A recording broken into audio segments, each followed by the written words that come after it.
Hello बच्चों, this is the second lecture of number system. Last lecture में बच्चों हम लोगों ने नंबर सिस्टम के बारे में स्टडी की थी। आज हम लोग बच्चों उसका एक जो मेन पार्ट होता है जिसको हम रेशनल नंबर कहते हैं, रेशनल नंबर के बारे में स्टडी करने जा रहे हैं। जो रेशनल नंबर है वो है क्या आखिर?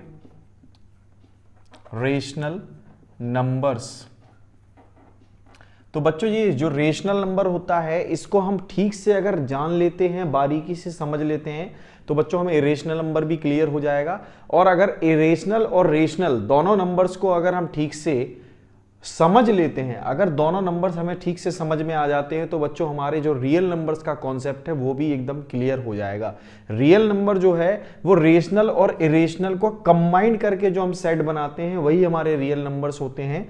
तो हम लोग जान लेते हैं बच्चों कि जो हमारा रेशनल नंबर है वो रेशनल नंबर एक्चुअल में है क्या।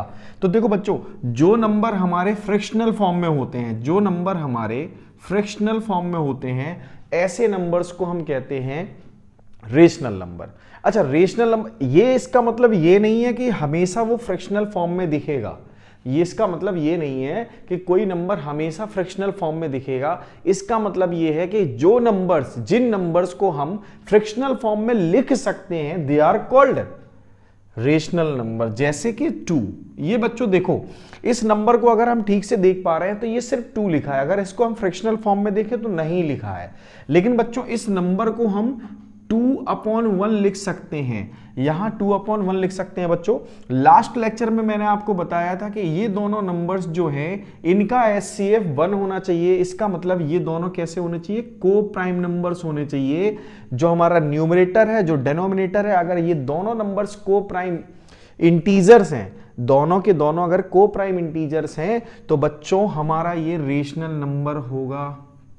तो ये हमारा रेशनल नंबर होगा। इसका मतलब 2 को हम फ्रैक्शनल फॉर्म में लिख सकते हैं, 2 को हम P/Q के फॉर्म में लिख सकते हैं, 2 को हम ऐसे फॉर्म में लिख सकते हैं जिसमें न्यूमरेटर और डिनोमिनेटर दोनों के दोनों कैसे होंगे बच्चों? को प्राइम नंबर्स होंगे। बस इतनी सी बात है रेशनल नंबर की। अब बात आती है, जैसे हम सपोज करो 0.3 ले लेते हैं बच्चों, तो 0.3 जो है एक रेशनल नंबर है। 0.3 एक रेशनल नंबर है। अब अगर हम इसको देखें तो ये अभी हमारा फ्रैक्शनल फॉर्म में नहीं है, लेकिन फिर भी हम इसको रेशनल नंबर बोल रहे हैं। क्योंकि बच्चों फिर भी हम इसको रेशनल नंबर इसलिए कह रहे हैं क्योंकि इस बात को हम ऐसे भी लिख सकते हैं। और यहां हम देख पा रहे हैं कि ये जो 3 और 10 जो है बच्चों, 3 और 10 दोनों के दोनों को प्राइम नंबर है। दोनों के दोनों कैसे हैं? को प्राइम है। इसलिए ये नंबर हमारा रेशनल नंबर है, क्योंकि हम इसको फ्रैक्शनल फॉर्म में लिख सकते हैं, है ना। तो यहां तक बात आपको समझ में आ गई होगी। ऐसे नंबर जिनको हम P/Q के फॉर्म में लिख सकते हैं, उन नंबर्स को हम कहते हैं क्या? Rational number. तो those number which are in the form P/Q are called rational number. Where एक कंडीशन और होती है बच्चों, Q does not equal to 0। बात यहां आती है Q हमारा 0 क्यों नहीं होना चाहिए, है ना। बात सिर्फ Q की नहीं है बच्चों, डेनोमिनेटर की है। यहां डिनोमिनेटर 0 नहीं होना चाहिए। यहां सीधी बात है, जो हमें समझाया जा रहा है, हमें बताया जा रहा है, वो डिनोमिनेटर के बारे में कहा जा रहा है कि बच्चों जो हमारा डिनोमिनेटर होता है वो 0 नहीं होना चाहिए। क्योंकि अगर डिनोमिनेटर 0 हो गया तो ये नंबर बच्चों नॉट डिफाइन हो जाएगा। ये नंबर कैसा हो जाएगा? नॉट डिफाइन हो जाएगा। और इस नंबर को फिर हम ना तो रेशनल बता सकते हैं, ना हम इसको इरेशनल कह सकते हैं, क्योंकि ये डिफाइंड नहीं है। इसलिए बच्चों Q हमारा 0 नहीं होना चाहिए। अब एक डाउट आता है कि सर 0 रखने पे ये नॉट डिफाइन होता ही क्यों है? क्यों अगर हम 0 रख देते हैं तो ये नॉट डिफाइन हो जाता है? तो इस बात को हम थोड़ा सा डिटेल में समझ लेते हैं बच्चों।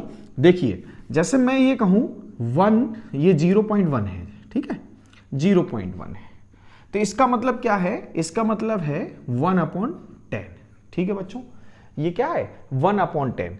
अच्छा एक बात बताएं, अगर मैं 1/10, जैसे ये नंबर दिख रहा है 10, इस नंबर को मैं क्या करूं?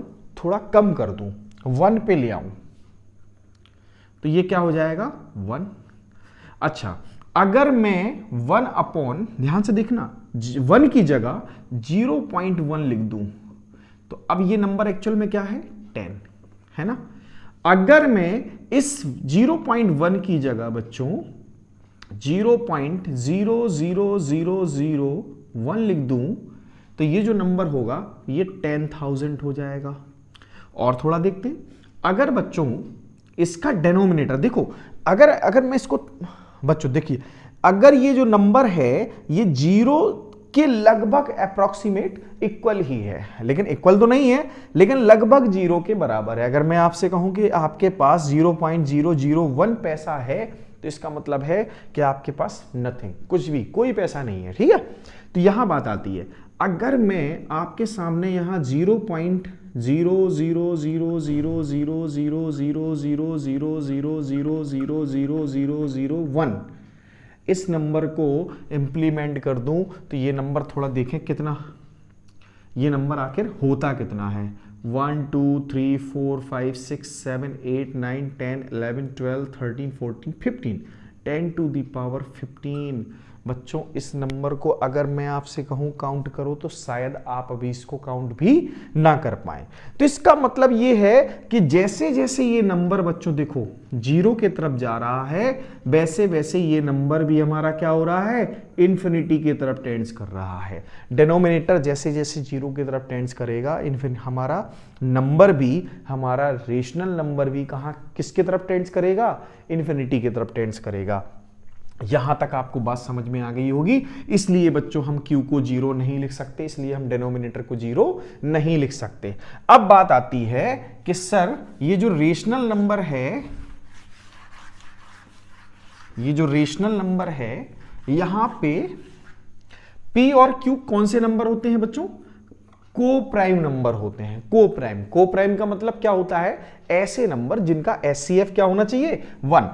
इसका मतलब ये हुआ कि अगर हम 10/15 लिख लेते हैं तो ये बच्चों हमारा है तो क्या, रेशनल नंबर, लेकिन इस बात का मतलब ये नहीं कि ये रेशनल, इसको हम रेशनल फॉर्म में लिख सकते हैं, क्योंकि रेशनल का मतलब हो गया 2/3। ये है हमारा बच्चों एक्चुअल रेशनल नंबर, हमारा 2/3 है।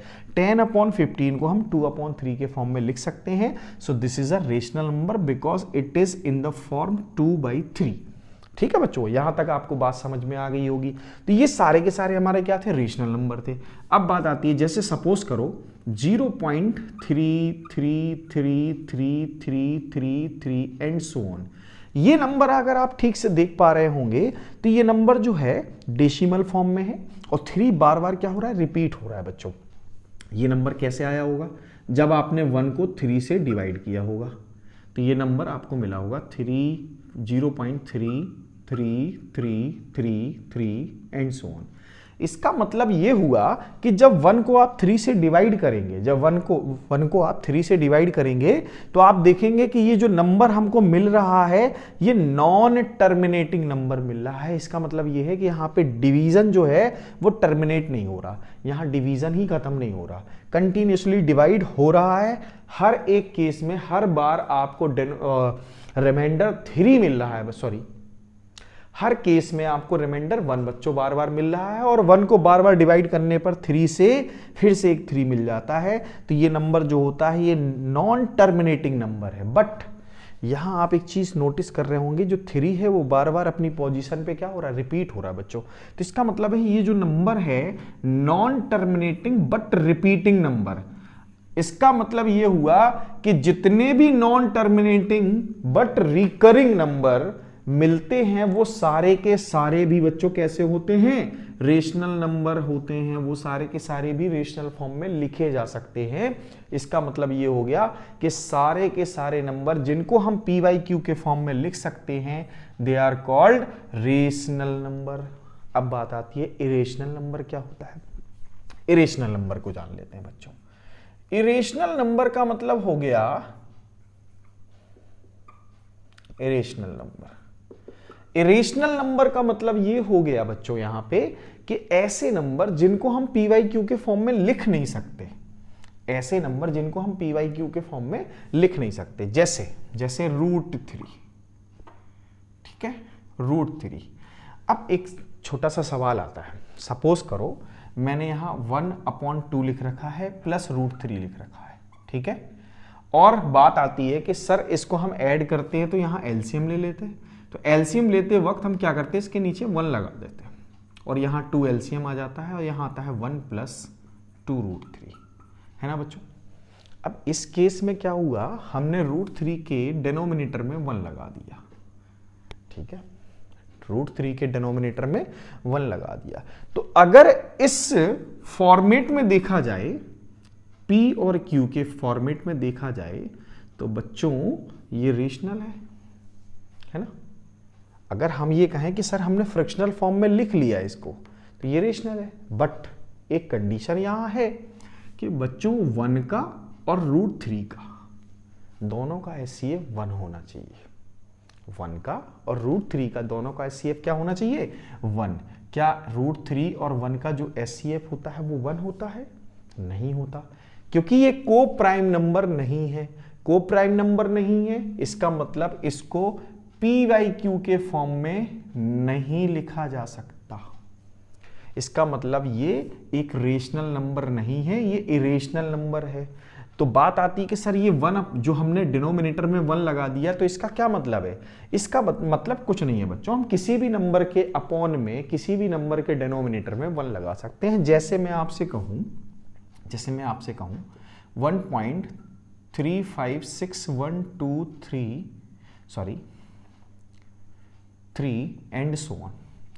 अब ये जो नंबर है हमारा, ये जो नंबर है, अगर मैं इसके नीचे 1 लगा दूं, तो क्या बच्चों ये जो नंबर दिख रहा है आपको और ये जो नंबर दिख रहा है, क्या ये कोई इंटीजर है? ये तो इंटीजर है, बट क्या ये कोई इंटीजर है? नहीं है ना, ये कोई इंटीजर नहीं है। अगर ये इंटीजर नहीं है, ये इंटीजर है, तो बच्चों कंडीशन जो होती है रेशनल की, वो क्या कहती है कि इन दोनों का क्या होना चाहिए, इन दोनों को इंटीजर होना चाहिए, को प्राइम इंटीजर होना चाहिए ना, है ना, को प्राइम नंबर होने चाहिए। ये दोनों के दोनों कैसे होने चाहिए, को प्राइम नंबर। अच्छा, दूसरी बात को समझो, √3 भी तो 1.71321 होता है बच्चों, एंड सो ऑन। ये भी तो एक non terminating, non repeating number है। तो इसका मतलब ये हो गया कि एक्चुअल में अगर हम √3 को देखें, तो जो √3 की वैल्यू है और जो डिनोमिनेटर 1 है, उन दोनों का HCF 1 नहीं होता। इसलिए बच्चों ये इरेशनल नंबर है। यहां तक आपको बात समझ में आ गई होगी। तो बच्चों देखिए, हमारा जो नंबर सिस्टम है, नंबर सिस्टम में हम लोग क्या पढ़ते हैं, रियल नंबर। तो पूरा का पूरा जो रियल नंबर होता है वो 2 नंबर से ही मिलके बना है बच्चों। सारे के सारे जो रियल नंबर्स होते हैं वो सिर्फ 2 ही नंबर से मिलके बने हैं, या तो वो रेशनल होना चाहिए या फिर इरेशनल होना चाहिए। इन दोनों को कंबाइन करके अगर हम लिख देते हैं तो वो सारे के सारे नंबर क्या बन जाते हैं बच्चों, रियल नंबर बन जाते हैं। वो सारे के सारे नंबर क्या बन जाते हैं, रियल नंबर बन जाते हैं। अब बात आती है, क्या सर रेशनल नंबर को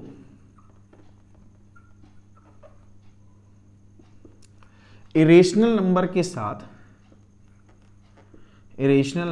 साथ ऑपरेट करने पर, एल्जेब्रिक ऑपरेशंस लगाने पर, मतलब रेशनल को इरेशनल, मैं रेशनल को R से दिखा रहा हूं, एक्चुअल में तो Q से ही रिप्रेजेंट करते हैं, लेकिन मैं थोड़ी देर के लिए इसको R से लिख दे रहा हूं, ठीक है।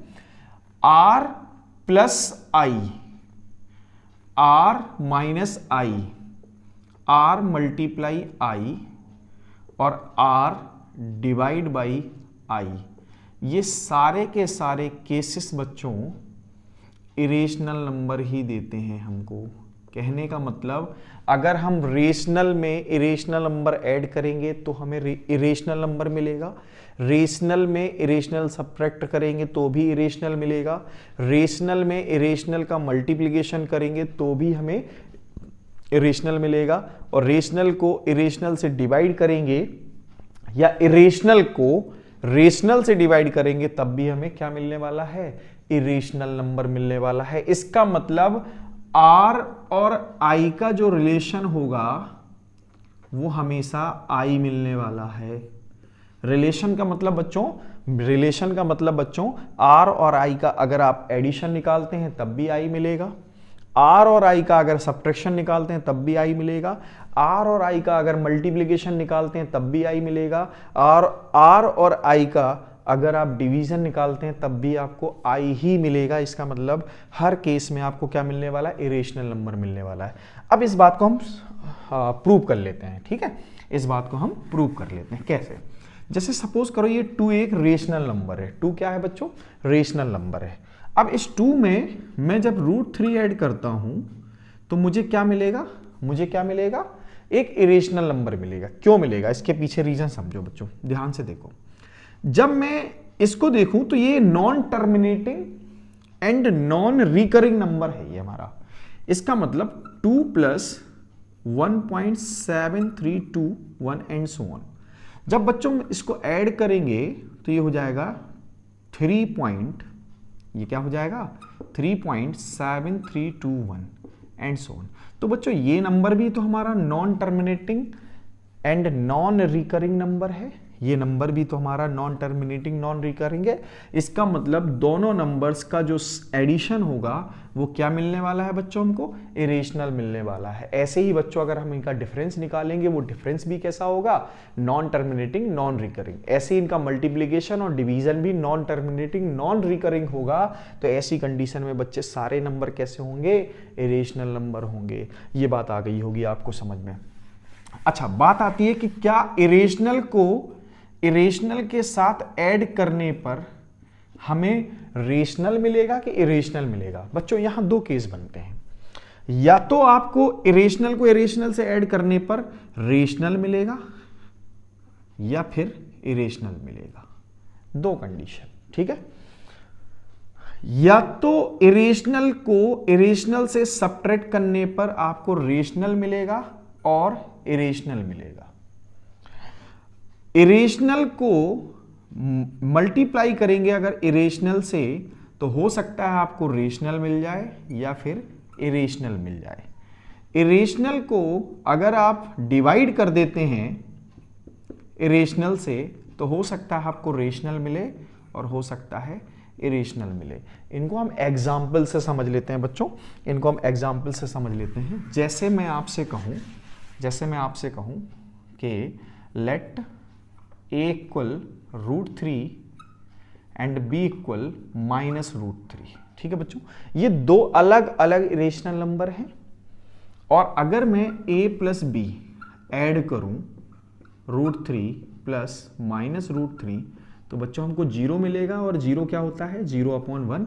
तो ये रेशनल हो सकता है, ये रेशनल हो सकता है। इसका मतलब जब हम 2 इरेशनल नंबर को ऐड करते हैं तो हो सकता है वो रेशनल हो और अगर हो सकता है वो इरेशनल हो। जैसे मैं कहूँ √3 + √2, ये इरेशनल ही रहेगा, ये इरेशनल ही रहेगा। तो इसका मतलब है या तो वो रेशनल होगा या इरेशनल होगा। दूसरी कंडीशन देख लेते हैं बच्चों। दूसरी कंडीशन ये कि सपोज करो a इक्वल √3 है और b इक्वल भी क्या है, √3। क्या अलग अलग नंबर्स भी सेम नहीं हो सकते? कहने का मतलब 2 अलग अलग वेरिएबल सेम नंबर को रिप्रेजेंट कर सकते हैं ना, है ना। ये भी एक इरेशनल नंबर है और ये भी एक इरेशनल नंबर है, दोनों के दोनों इरेशनल है। और अगर मैं अब a - b निकालूंगा तो बच्चों हमें 0 मिलेगा और ये किसको रिप्रेजेंट कर रहा है, रेशनल नंबर को, ठीक है बच्चों। अच्छा, एक बात और बताएं, जैसे मैं आपसे कहूं √3 मल्टीप्लाई √27 तो इसका मतलब हो गया √81 और ये बच्चों किसको रिप्रेजेंट करता है, 9/1 को। तो ये भी एक इरेशनल नंबर था, ये भी एक इरेशनल नंबर था, लेकिन इनका जो प्रोडक्ट मिला वो क्या मिला, रेशनल नंबर मिला।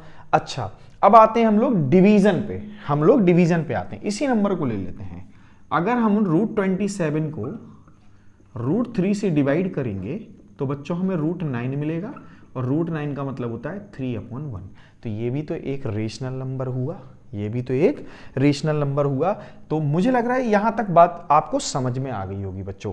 तो यहां जो हमने पढ़ा है रेशनल और इरेशनल के बारे में, इरेशनल और इरेशनल का जो रिलेशन होता है वो या तो रेशनल होगा या इरेशनल होगा। बट आई और आर का रिलेशन कुछ भी हो वो हमेशा क्या होगा, आई होगा। इसका मतलब इरेशनल होगा, हमेशा इरेशनल होगा। तो बच्चों आपने, आशा है कि आपको ये इरेशनल और रेशनल की जो बेसिक कंडीशंस हैं, बेसिक स्ट्रक्चर्स हैं वो समझ में आ गए होंगे। ये सारी की सारी बातें आपको समझ में आ गई होंगी बच्चों। अगर आपको रेशनल और इरेशनल में डिफरेंशिएट करना आ गया है, अगर आप इन दोनों में फर्क महसूस कर चुके हैं, तो आप ये समझ लीजिए कि 9th में और साथ ही 10th में इसका एक वेटेज होता है 4 मार्क्स का। कम से कम 4 मार्क्स ये दोनों मिलके आपको प्रोवाइड करा देंगे। आप इन दोनों को आसानी से समझकर, इन दोनों को समझकर आसानी से 4 नंबर 4 मार्क्स गेन कर सकते हैं। आज के लिए बच्चों इतना ही रखते हैं। Thank you.